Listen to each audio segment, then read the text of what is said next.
이번 한 주를 부모님을 위해서 우리 날마다 좀 기도합시다.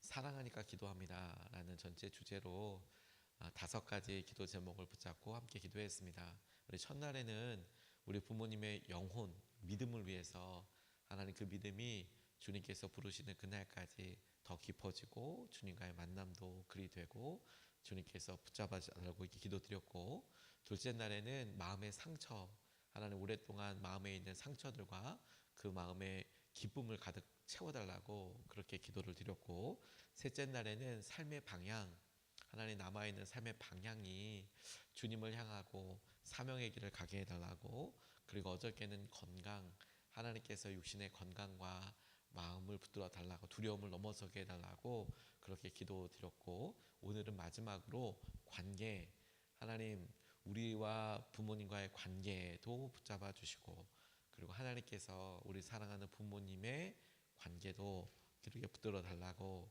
그렇게 기도하면 좋겠습니다. 제가 저희 어머니와 함께 여러 이야기를 나눌 때 요즘 참 기쁜 것이 어머니의 친구분들의 이야기를 듣는 겁니다.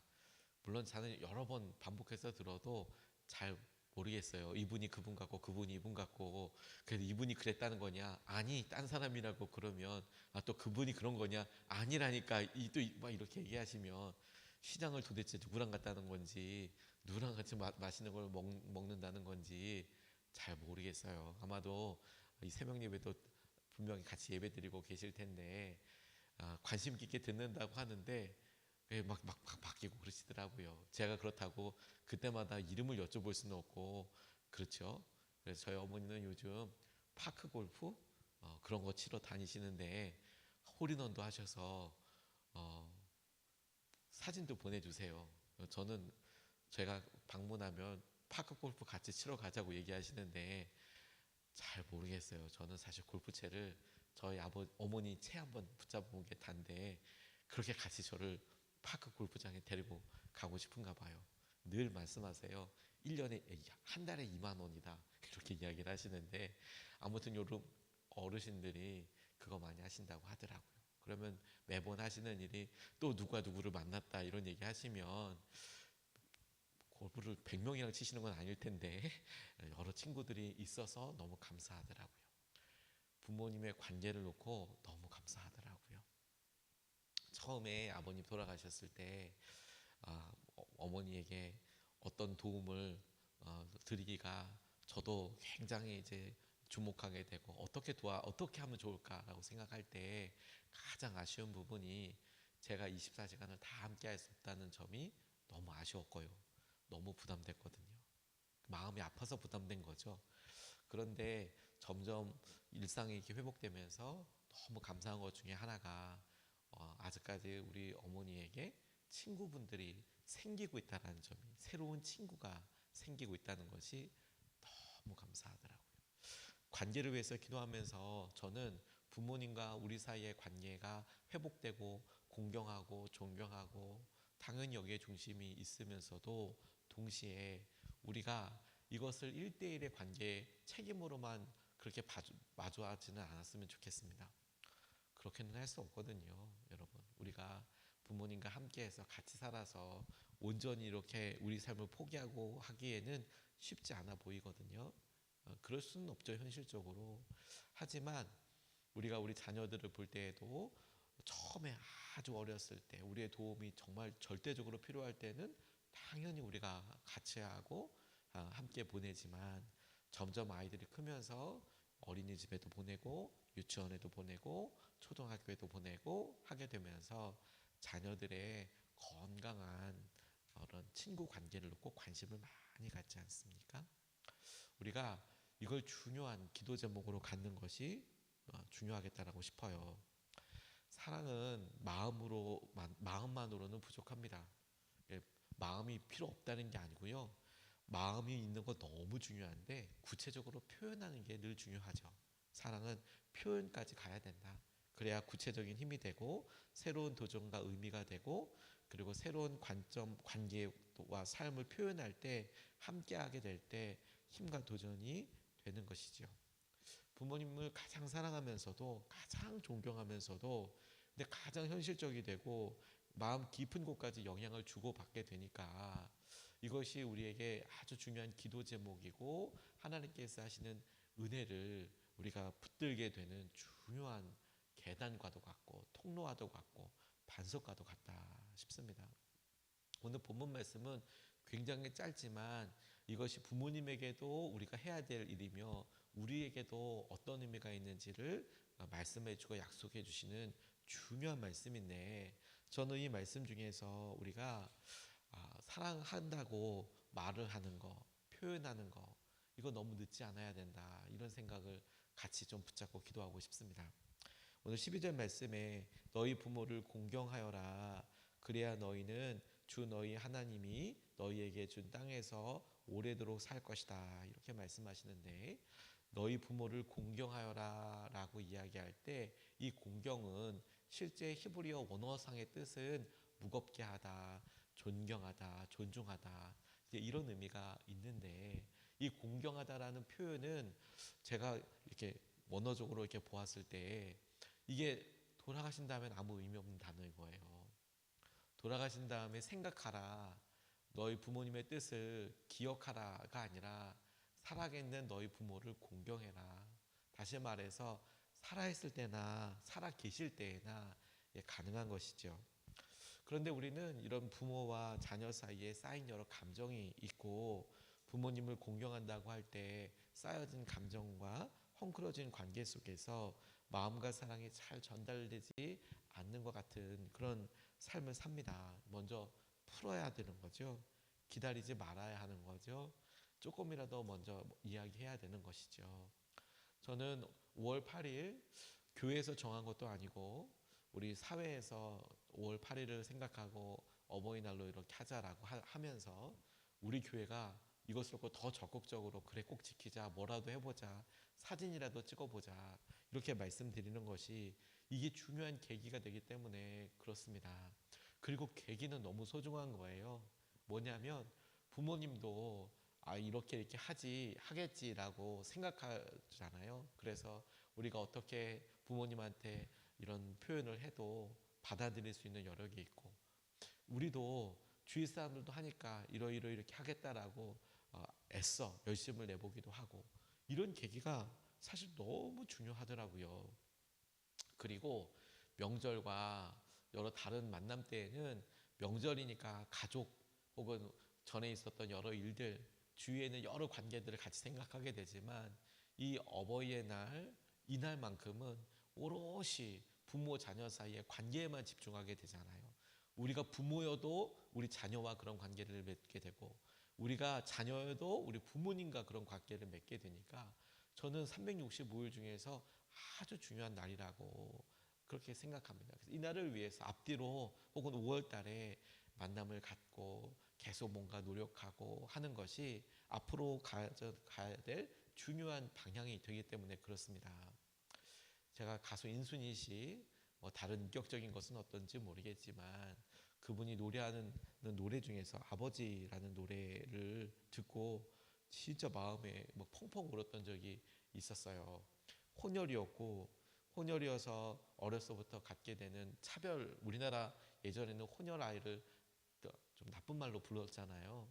그렇게 부르면서 어렸을 때부터 고생도 많이 했는데 아버지가 좀 무책임하게 떠나버리고, 그리고 12살 정도가 되었을 때쯤에 연락이 한번 오기는 왔다고 그분이 그렇게 이야기하시더라고요. 근데 엄마랑 떨어지기 싫으니까 안 갔는데 근데 그게 너무 그 다음부터 아버지 찾지도 못하고, 그런데 나중에 이분이 아버지라는 그런 노래를 이렇게 부르면서 아버지에 대한 마음을 이렇게 이야기하더라고요. 한 걸음도 다가설 수 없었던 내 마음을 알아주기를 얼마나 바라고 바래왔는지 눈물이 말해준다. 점점 멀어져 가던 쓸쓸했던 뒷모습에 내 가슴이 다시 아파온다. 서로 사랑을 하고 서로 미워도 하고 누구보다 아껴주던 그대가 보고 싶다. 가까이에 있어도 다가서지 못했던 그래 내가 미워했었다. 이제 이런 아버지를 생각하면서 이렇게 이야기를 한 노래가 마음에 펑펑 정말 감동이 됐었습니다. 아버지를 결국에 만나지는 않았다고 하더라고요. 근데 인터뷰에서 그런 이야기를 해요. 아버지가 그렇게 나에 대해서 결정들을 할 때란 엄마 그리고 자기를 떠날 때, 미국으로 돌아갔을 때, 그리고 어린 자기에게 미국으로 와라라고 연락을 할 때, 사실은 되게 중요한 결정이지 않습니까? 아버지에게도 그렇고 자신에게도 그런데, 근데 본인이 삶을 쭉 살고 이제 아버지의 나이를 훨씬 지난 나이가 되고 자기에게도 자녀가 있고 그리고 삶을 돌이켜 보니까 아버지가 그런 결정을 내릴 때 가만히 생각해 보니 어린 젊은이였던 거예요. 이분도 삶을 충분히 이제 뭐 60, 70 살다 보니 지나놓고 생각해 보니까, 그래 우리 아버지, 내가 어렸을 때는 어떻게 아버지 그런 결정할 수 있나 싶었지만 자기도 삶을 살고 충분히 살고 나니, 그래 우리 아버지도 그때 어린 젊은이였지, 청년이었지. 그리고 이렇게 아이를 낳고, 그래 그때는 우리 부모님 아버지도 경험이 그렇게 많지 않았지. 그때 그런 생각으로 했지. 이런 생각이 들면서 아버지에 대해서 많이 생각하게 됐다. 저는 그런 부분이 너무 와서 닿더라고요. 지나놓고 보니까 너무 늦게 항상 깨닫게 되지 않습니까? 너무 늦게. 사랑한다는 고백은 처음에는 관계의 변화를 가져와요. 그래서 우리 사이가 사랑하는 사이다. 그런데 가족들은 사실 그런 사랑한다는 표현이 새로운 관계로 가져가는 것은 아니지 않습니까? 근데 두 번째, 세 번째, 네 번째 지속적인 사랑의 표현은 우리 사이가 여전히 확고하다, 변함없다, 변함없이 우리가 친밀하다라는 표현이거든요. 그래서 사랑한다는 표현을 자주 하는 것이 친밀함과 변하지 않는 마음의 태도, 방향, 이걸 의미하는 거죠.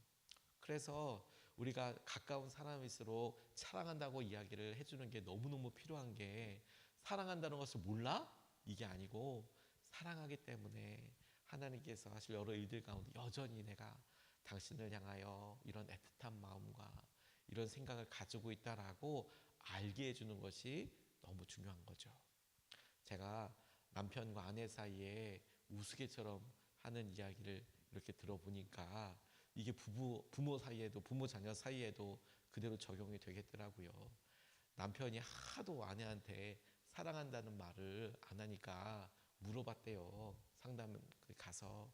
그랬더니 남편이, 내가 이미 결혼할 때 사랑한다고 말했고 그 다음부터 내 마음은 한 번도 변한 적이 없는데 마음이 변하면 알려주려고 한다. 그 전까지는 사랑한다고 안 하고 마음이 변하면 그때 알려주는데, 마음이 안 변하고 있으니까 아직까지 사랑한다고 말 안 하는 거다. 당연히 사랑하는 거지. 이렇게 남편이 생각하더라는 거예요. 진짜 황당했겠죠, 아내는. 근데 우리가 부모님을 향하여서 그래요. 아이, 사랑하는 거 몰라? 말해야 알아.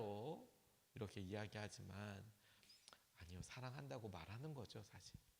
그래서 이런 계기들이 중요한 게, 괜히 부산스럽게 이렇게 하는 게 아니라 문자라도 말이라도 내가 당신을 사랑하고 있다고, 힘내자고, 힘내자고. 그리고 이런 표현들을 한 번 하고 그리고 조금 더 편안하게 할 수 있게 되고 더 자주 하게 되고 더 하게 되는 것이 우리에게 큰 은혜이고 하나님께서 열어주시는 기회라고 싶습니다. 한 주 동안 우리가 믿음으로 기도하고 준비했으니, 우리가 오늘 혹은 이번 이 즈음에 혹은 5월 달에 사랑한다고 더 마음을 많이 열어서 고백하고 하다 보면 어느 순간에 우리가 한 번도 경험해 보지 못했던 그런 관계의 깊은 친밀감과 은혜를 또 누리고 회복하게 하실 줄로 믿습니다. 두 번째로, 이 기도 제목이 우리에게 중요했고 앞으로도 여전히 중요한 기도 제목인 이유는 부모님께 행복이 되죠, 이것이. 근데 우리에게 축복이 되기 때문에 그렇습니다. 부모님에게는 행복이 되고요, 우리에게는 축복이 됩니다. 다시 한번 12절 말씀을 보면, 너희 부모를 공경하여라. 그래야 너희는 주 너희 하나님이 너희에게 준 땅에서 오래도록 살 것이다. 이렇게 이야기하고 있습니다. 사랑은 나중에 없고 지금입니다. 지금. 이것은 부모님을 위해서이기도 하지만 동시에 자녀된 우리를 위한 약속이기도 합니다. 너희들이 들어간 땅에서 너희들 오래도록 살 거다라는 표현은 너희들이 그 땅에서 평안할 거다, 너희들이 그 땅에서 하나님께서 공급해 주신 여러 은혜를 잊게 될 것이다, 내가 너를 보호해 줄 것이다, 여러 의미를 내포하고 있는 축복의 말입니다. 그런데 어떤 경우에라고 이야기하고 있냐면 너 부모님께 공경해. 그러면 네가 이 땅에서도 오래도록 살 거다. 이렇게 축복하고 계시는 겁니다. 하나님께서 자손들에게 주신 축복, 허락하신 축복이 있잖아요. 하나님께서 우리에게 주신 땅에서 오래도록 사는 것입니다. 그게. 근데 어떨 때 그런 축복을 받는다고요? 부모님을 공경할 때. 그러니까 여러분, 우리가 하나님께서 하실 여러 기회들 가운데 우리가 있을 때 최선을 다하고 마음을 다하는 것이 하나님께서 허락하시는 은혜와 복을 누리게 되는 통로가 되는 거죠. 하버드 대학교에서 한 200억 원 이상을 투입하여서 268명의 20대 젊은이가 90대 노인이 되기까지 75년 동안 연구 관찰한 보고서가 있답니다. 행복의 비밀이라는 책으로 출간되었는데 75년이라는 긴 추적 조사도 있지만 돈도 많이 들었죠. 200억 원 이상이 들었으니까. 근데 이 연구팀의 행복의 비밀은 뭘까? 어린 시절 외모, 지능, 신체적 건강, 직업, 결혼, 정치, 종교 이런 거 다 온갖 변수들 다 관찰하고 어떤지 살폈는데 이 연구팀이 도달한 결론은 딱 한 가지였다는 겁니다. 행복은 사랑을 통해서만 온다. 더 이상은 없다. 사랑은 행복을 통해서만 온다.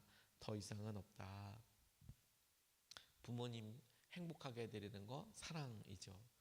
그리고 그 사랑을 표현하고 함께하는 것이 하나님께서 우리에게 공급하여 주시는 은혜와 하나님께서 우리에게 공급하여 주시는 축복과 기쁨을 누리게 되는 통로이고 은혜가 될 거라고 저는 믿습니다. 우리의 평안함, 건강함, 행복, 우리가 부모님에게 보이는 일들 이거 무관하지 않습니다. 그렇지 않습니까? 아니 오히려 이 길이 하나님께서 약속하신 축복의 기름을 깨닫게 될 거예요. 제가 저희 아버님 먼저 하나님 나라로 보내고 이 기회가 이제 없구나.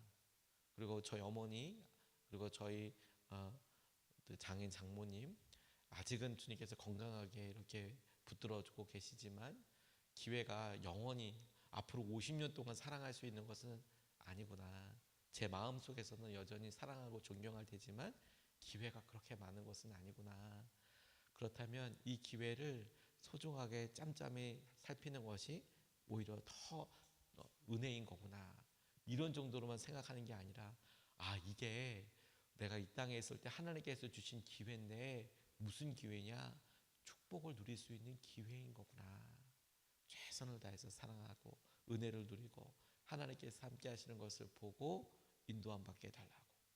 그리고 전 이번에 기도하면서 이런 상상을 해봤어요.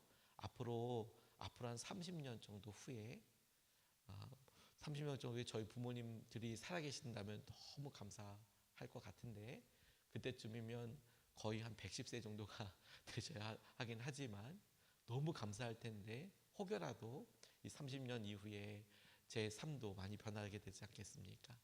그때도 저는 부모님을 위한 기도회를 할 텐데 그때는 아마도 제일 아쉬운 게 이것일 것 같아요. 사랑을 축복을 받을 수 있는 기회를 놓쳤기 때문에 더 이상 표현할 수 있는 기회가 없기 때문에 그러면 기도를 안 하게 될 거냐? 그렇지 않겠죠. 여러분들에게 도전하고 하는 것처럼 이 기회가 없어진 것에 대해서 너무 아쉬워하면서 동시에 그때는 제가 어떤 부모가 될 것인지에 대해서 고민하면서 혹은 제가 어떤 것을 남겨야 하는지에 대해서 사명에 대해서 고민하면서 기도하게 될 것 같아요.